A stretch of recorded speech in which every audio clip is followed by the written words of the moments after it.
Next, on Currents News, Joe Biden is flipping his stand on paying for abortions. He now favors using taxpayer dollars for the deadly procedure.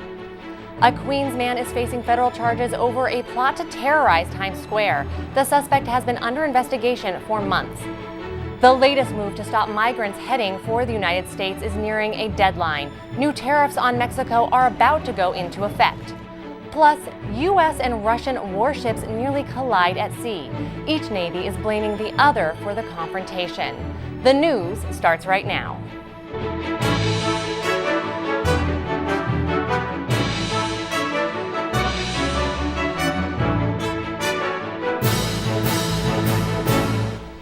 Good evening, I'm Tamara Lane. 2020 presidential candidate Joe Biden is doing an about-face on abortion. The former vice president is dropping long-held support for the Hyde Amendment that blocked taxpayer dollars from being spent on the deadly procedure. Hello, University of Wisconsin at Parkside. Joe Biden, the Catholic Democratic frontrunner for president, is doing a 180, pulling his support for the long-standing measure after backing it for decades, saying he changed his mind because of the highly restrictive abortion bans being passed in several states around the country.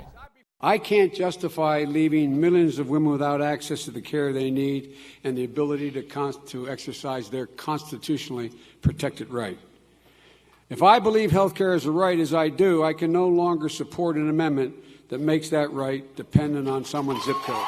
The Hyde Amendment has been in place since 1976 and bars the use of federal funds for abortions, except in the case of rape, incest, or to save the life of the mother. The about-face comes after intense pressure from other Democratic rivals slamming Biden for his ongoing endorsement. The vice president is absolutely wrong on this one. This is going to deny necessary health care to lower-income women and disproportionately to women who live in communities of color. But anti-abortion activists and church leaders are stressing that there is no constitutional right to abortion at taxpayer expense.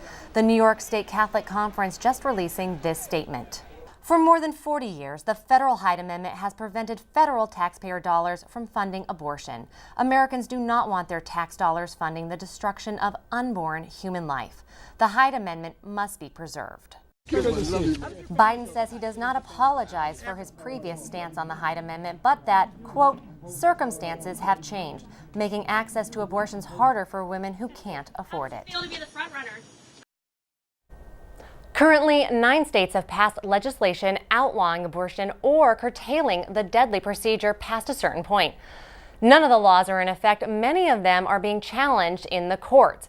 Both sides predicting the fight could end up at the Supreme Court. Joe Biden's flip-flop on taxpayer funding for abortions comes after Democratic opponents for the nomination criticized him. Besides Beto O'Rourke, some other big names are all coming out against the Hyde Amendment. Senators Kirsten Gillibrand, Kamala Harris, and Bernie Sanders all tweeting that they would repeal Hyde if elected. Elizabeth Warren also expressed her opposition. The man they want to beat, President Trump, is a strong supporter of the sanctity of life. I called on Congress with your great congressman over there. Thank you, fellas. To immediately pass legislation prohibiting extreme late-term abortion. Trump speaking out at a campaign rally in Texas last February.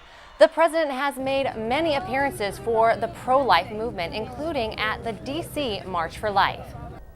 An update tonight on a story we first reported yesterday. Illinois Bishop Thomas Paparocki barring some state politicians from receiving Holy Communion.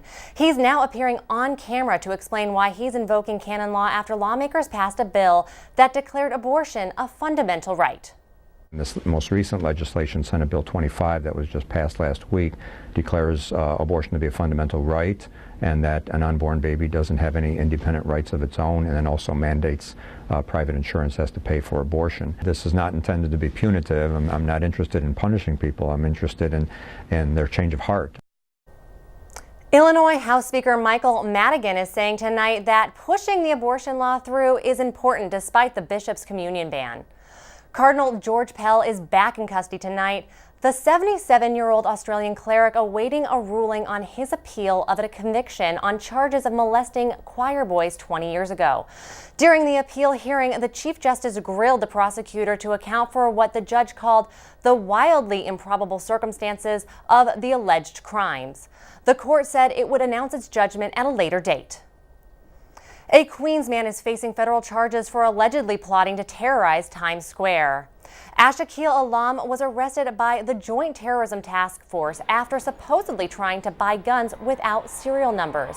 His target was the crossroads of the world. Authorities say Alam discussed getting suicide vests, hand grenades, and shot video of Times Square. The feds are calling him a lone wolf. There's a deadline fast approaching tonight. The Trump administration is demanding Mexico crack down on migrants heading for the U.S. border. If a deal is not made soon, Mexico is going to be hit with new tariffs. Kristen Holmes reports the latest. Here we go. Pressure mounting as talks between the U.S. and Mexico continue, with President Trump's threat of a 5% tariff on all exports to the U.S. looming. We've told Mexico the tariffs go on, and I mean it too. Unless Mexico meets the president's immigration demands. They're letting millions of people walk up through their country. Mexico agreeing to deploy around 6,000 National Guard troops to its southern border in order to stem the rush of Central American migrants coming through Mexico to the U.S. But the White House says they need more. I think we were encouraged that Mexico came prepared to put solutions on the table. There's a long way to go still. The U.S. seeking a change to Mexico's asylum policy, which would require migrants to face asylum proceedings in Mexico, or the first country they cross through, instead of the U.S. The president will need to sign an executive order today in order for those tariffs to take place on Monday. Tariffs are a beautiful thing. It's a beautiful word if you know how to use them properly. Republicans should love what I'm doing. Many of President Trump's fellow Republicans speaking out against the tariffs. I don't like the tariffs. I think that it takes our eye off of what is important, which is making Mexico more prosperous. In Washington, Kristen Holmes, Currents News. Strong opposition tonight from U.S. bishops to the Trump administration's new sanctions against Cuba. Travel to the communist island is being restricted because the White House is accusing Havana of causing anti-American unrest throughout the region. Military Services Archbishop Timothy Broglio is warning the Catholic Church in Cuba would suffer, saying, "The very survival of the church in Cuba is dependent on the freedom of religious travel and donations from abroad." The U.S. bishops are also criticizing the Cuban trade embargo. They are arguing that the isolation of the island won't produce a transformation of the communist culture, stating, "The strengthening of the embargo against Cuba is ultimately counterproductive to the development of civil society on the island." The U.S. and Russian navies are blaming each other tonight after their warships nearly collided at sea. Both countries are claiming the near miss forced them to perform emergency maneuvers as the ships came within 50 feet of each other. The U.S. cruiser put its engine into full throttle reversal to avoid a collision. The incident occurred in the East China Sea this morning. There's a lot more news headed your way as we are highlighting some of our most memorable stories recently reported by our Currents News team.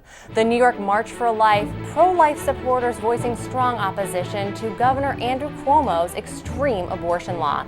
Bishop DiMarzio will be here to look at the growing pro-life movement in many other states and the new laws that are being passed. A new program for the homebound as Catholic Charities of Brooklyn and Queens is putting faith into action.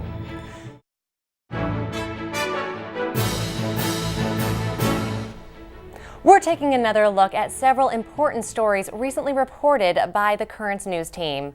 About 1,000 people marched on New York's Capitol this week, many inspired to protest Governor Andrew Cuomo's harsh new law that allows abortions even up to the moment of a child's birth. And it wasn't just adults taking to the streets. Currents News' Emily Druby reported from Albany. Jack Timmons is only 9 years old, but he's already started standing up for the lives of the unborn through his website Convert Cuomo, inspired by the governor's push for the so-called Reproductive Health Act, the RHA. Governor Cuomo passed a really bad law. I got really frustrated and I really wanted to do something about it. Jack is Catholic, and the site he built with his father asks for prayers. Building the site and seeing what's come of it already, it's just incredible to see how many people have sacrificed and prayed for conversion of Governor Cuomo, and I think it's just going to continue. Jack, Thomas, and the rest of their family attending the New York March for Life in Albany. Pro-life activists marching in the Capitol, sending a strong message to the state's politicians. Elections have consequences for life. Especially in New York State, it's important to show up and to stand against legislation that is antithetical to the pro-life mission, antithetical to our own humanitarian values. The RHA, the Reproductive Health Act, is definitely in direct violation of that. Richard Barnes of the New York State Catholic Conference explains events like this help remind politicians that they represent people who are pro-life. Sometimes they take a vote and they walk away from an issue. We want them to understand that people in their communities are very concerned about this issue, and the people are going to continue to talk. People descending on Albany from all over the state, including Denise Collins, who came all the way from the Diocese of Brooklyn. One person makes a big difference, and I wanted to be part of the crowd, part of the count. Drawn to the Capitol to fight for those who can't fight for themselves. Emily Druby, Currents News. While New York has one of the most extreme laws against the sanctity of life, other states across the nation are writing bills that protect the lives of the unborn. Here to talk about the growing pro-life movement is the Bishop of Brooklyn, Bishop DiMarzio. He's with Ed Wilkinson. Ed? Thanks, and we're going to talk today with Bishop DiMarzio about the many new legislations that are being passed through across the country on abortion. Bishop, many states have rushing through these new abortion laws all of a sudden. What do you think is the impetus to this all of a sudden? I think people are realizing that life begins at conception and it needs to be protected. And when you can perform an abortion up to the time of birth, horrifies most people. So I think that might be part of the motivation of why people all of a sudden, why are we seeing these states pass these very restrictive laws. And again, the motto has been by the abortion proponents is that we should make abortion safe and rare. Well, it's certainly not rare. No. And it may be safe, and sometimes it's not so safe because of the way they letting anybody do an abortion now. Not doctors in the state of New York. Doctor doesn't have to do an abortion. So, there's a reaction. I think there's a rollback reaction against the proliferation. Do you think what happened here in New York State is kind of become like a rallying cry? This is the most permissive abortion law in the country. Well, it could be. It could. We're a leader in some ways, sometimes negatively, sometimes positively. This was, I think, a negative tone. There's some debate about the strategy about attacking this, that some people say we should go after abortion in increments, try to put limitations on certain things. Others say, no, let's go right after Roe v. Wade and try to get this thing declared unconstitutional. What do you see? Well, the constitutionality issue is an issue because it's based on privacy. So you could debate that for a long time. It isn't nothing about abortion. Just say everybody has a right to do whatever they want, and that's a problem, a greater problem, because that leaves open so much. So I don't know the strategy. What's the best strategy? I think the more people say they want it to be rare is better than saying, well, let anybody do what they want to do. So I think if they can get to that point of people recognizing that the heartbeat is an issue, that 6 weeks is an issue, other states are going under hardly any conditions. So it's going to come out in different ways, and it should get to the Supreme Court again. And they're going to have to look into what the context of the law is. Again, the Constitution is the Constitution. It never said anything about abortion, but the right to privacy this is how it was judged, and maybe that right has also some curtailment that's necessary. It's not an absolute right. Yeah. Do you think the Supreme Court is set up right now in a way that perhaps there may be a negative decision on Roe versus Wade? It's hard to say. I mean, it should be not a political place. It should be where people judge the law and they're experts in the law and can debate the law so they can come to some consensus. So I'm not sure where it would go. Mm-hmm. What is the Catholic position on this? I mean, does life begin when there's a heartbeat? What is the Catholic position? Life begins at conception. It is human life at the various stages. I said once before, you look it up and there's a Bible of medical science. It's called the Bear Bible, basically. It's all things about medicine and life. And if you look up, you'll see they say the first sentence, a baby's life begins at conception and it goes through these various stages. So I don't think that's debatable. Could you foresee a time in the United States when abortion would be illegal again? Hard to understand. It might happen. It's hard to imagine right now the way it's so proliferated. Will that happen? I don't know. Good. Bishop, thanks so much for your insights on this. And now back to our news desk. Thank you, Ed and Bishop DiMarzio. Still to come on Currents News, as we are highlighting some of our most memorable recent stories. How Catholic Charities is making a difference in the lives of homebound residents in Brooklyn and Queens. A special assignment report on the unique friendship between retired journalist Michael Bobrow and Bishop DiMarzio and how it all began. And the tablet has a brand new page called Our Diocesan Family, where you can share your pictures of recent baptisms, Holy Communions, confirmations, marriage, all the joyous sacraments. For more details and to submit your photos, go to thetablet.org/ourdiocesanfamily. Your picture may be published in an upcoming issue of the newspaper. We'll be right back.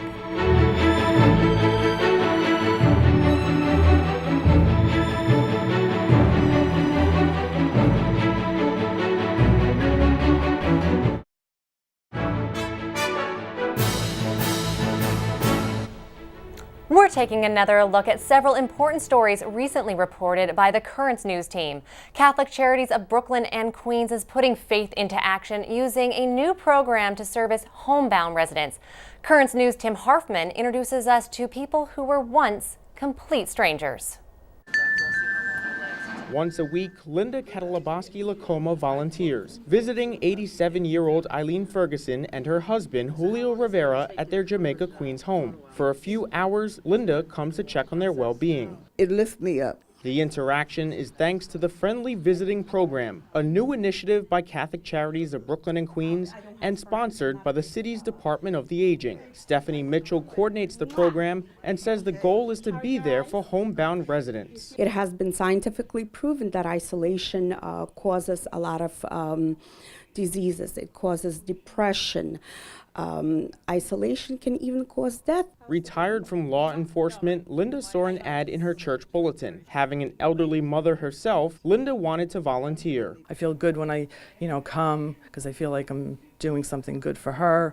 And she also makes me feel good when I'm here too. And she's putting her Catholic faith into action. That's been part of our life growing up, is just trying to give back to the community, give back to others, help people when you can. Ellen is a retired nurse and a mother of 8 children. She's also a grandmother, great-grandmother, and a great-great-grandmother. She says sometimes it's hard for her family to visit. They may not be able to make it, but if Linda said I'd be there at 11, I can almost look for her at 11 because she'll be here about 11. They talk about everything from Ellen's extensive doll collection to baking. This morning, the two look at the photo album Ellen is putting together. Linda brings fabric from home for the cover. Ellen is grateful to Catholic Charities for the new program. I can feel the warmth. I can feel the love. That's why I think this program is a very good program if people can't really get out. And she looks forward to her weekly visits with Linda. It's like some kids looking for Santa Claus to come. Catholic Charities needs volunteers in Southwest Queens, made up of neighborhoods including Jamaica, Hollis, St. Albans, Woodhaven, Ozone Park, South Ozone Park, and Howard Beach. And if you would like to be a volunteer, you can go online to the Catholic Charities of Brooklyn and Queens website, ccbq.org. Potential participants must be 18 years old and clear a background check and an interview. In Jamaica, Queens, Tim Harfman, Currents News. It's a unique friendship built on years of communication, forged the old-fashioned way, by handwritten letters from one man of faith to another. It all started when the Bishop of Brooklyn, Nicholas DiMarzio, opened his mail one day. Currents News' Emily Drewby has the story in this special assignment report. Hi, Jeff. How are you? How are the Yankees doing? 85-year-old Michael Bobrow is all about community and making connections. I like your West sweater a lot. A longtime journalist, long retired, this Bronx native now spends his days chatting with residents in this modest assisted living facility in Canarsie, nourishing his mind and his faith with books, music, and the long-lost art of letter writing. I've been writing to His Excellency Bishop DiMarzio for, I would say, roughly 2 years. The bishop was always very kind to respond to my letters, very kindly. Mr. Bobrow's letters, written longhand and sent to the bishop via snail mail, are filled with historical references and talk of modern-day controversies. He was initially inspired to reach out because of a letter he wrote to the editor of the Tablet. In it, he agreed with the church's stance on abortion, even though he made it clear, "I am not Christian, I am Jewish."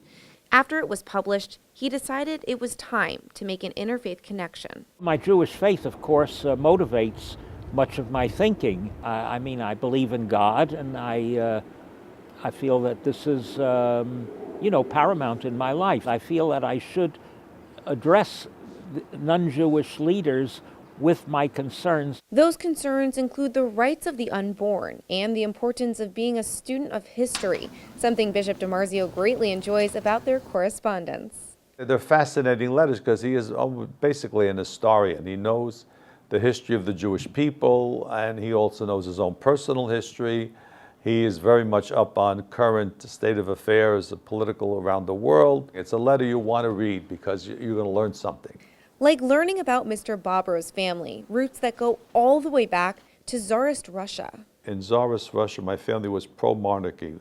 My great-grandfather is a person honored by Tsar Alexander III in the royal palace for his service to the state.